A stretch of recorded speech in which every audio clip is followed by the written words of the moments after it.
Pazo. Aya basi tutandikidde wano omuyimbi gwe bayita Lil Pazo oba oyinza omuyita Mukasa Yasini ava kyotera ava kooki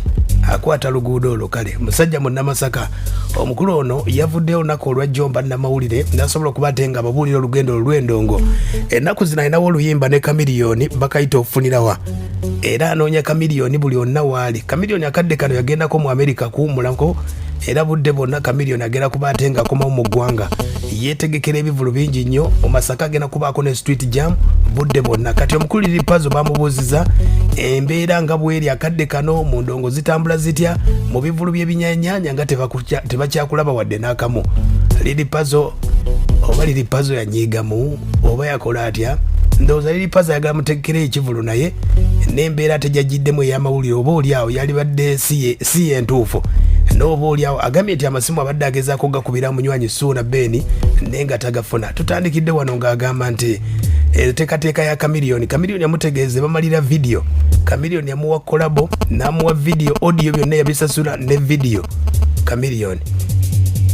ye Lil Pazo akayimba bakayita ofunirawa era agamba bagenda kukola ekivulu mu Masaka nga kuliko n'ennyonyi Lil Pazo atandika bw'ati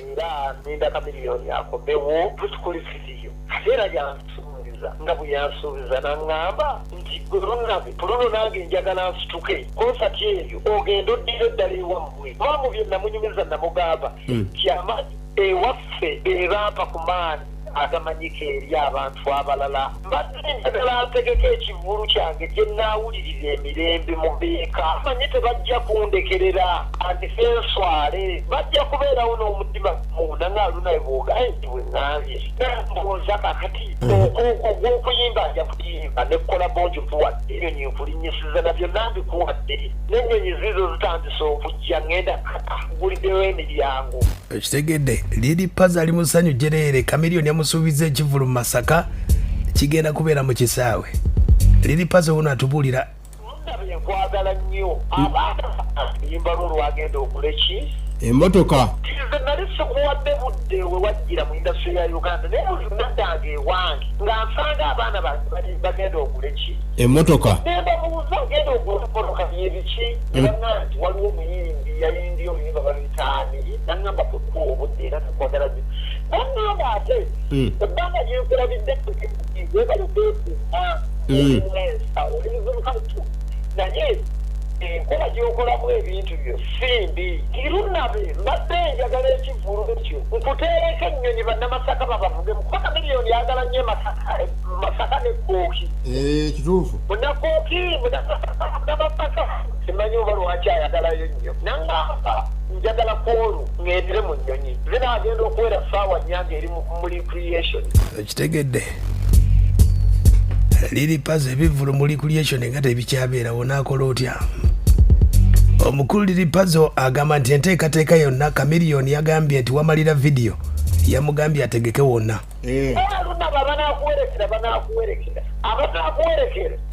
tebajjiranga ddala kasita abantu banaakola ki ize bwensumulula ajja kuba nkozeki osumuludde nagamba era naawe njagala koolu gwe nannyini mukulu bayisawa nnyo benga ogufulumye otuule wali bannamasaka bakuba endongo tebatalabangako mpaka ssaawa 2 ez'okumakya mpaka ssaawa meka 2 ez'okumakya nga abalimu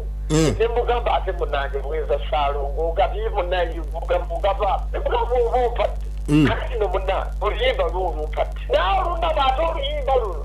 anfuweero njagala mbeere w'amazima evidiyo ezo angikusasulire noonya anaagikolera kubanga tuli b'amazima eri abantu kitegedde Chameleon byamukoledde video yagimuwadde yamugambye gwe noonya anakolera video kitegedde Lil Pazo awaanye Chameleon bannange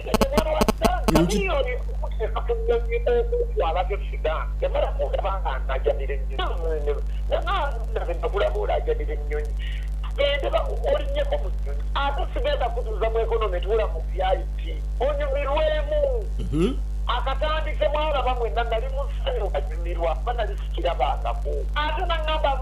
jankutoleko mu VIP ne baminisita gye batuula gyongootuula naye ebintu ebimu bitusanyusa kubanga tetwabirabanga tukula twakulira mu nnaku mu mbeera eyo Chameleon bwe yanga nti oluyimba lw'ofunira waluwedde yanga ngenzeeko mu Amerika kulaba ku famire yange oluva tushutinge video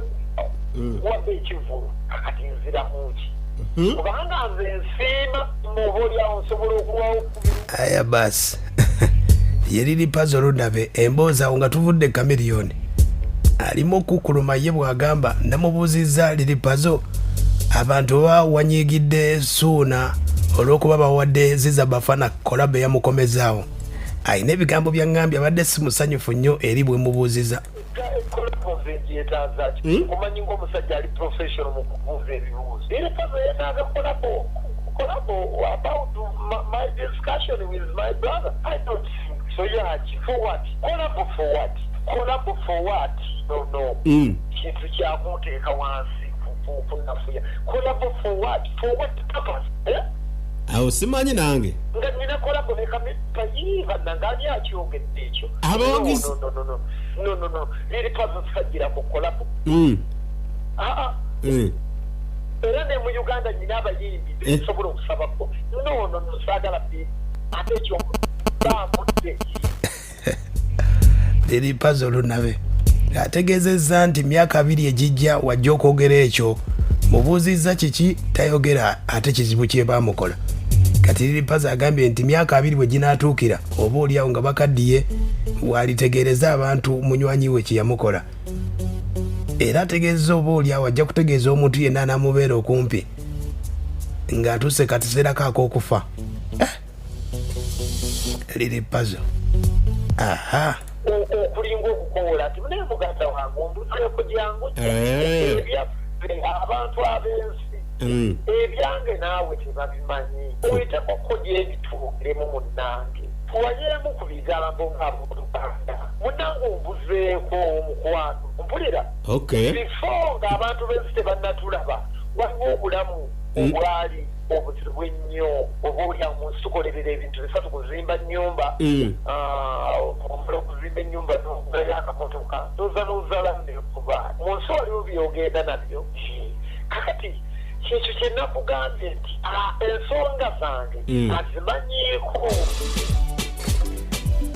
Lil Pazo tatubuulidde agambye nti myaka 2 oba oliawo walitubuulira ensonga naye nsuubira nze kyensuubira kyayagala oba oliawo kiyinza okuba kivulu ne bamuyirewo omubiri ndowooza oba oliawo naye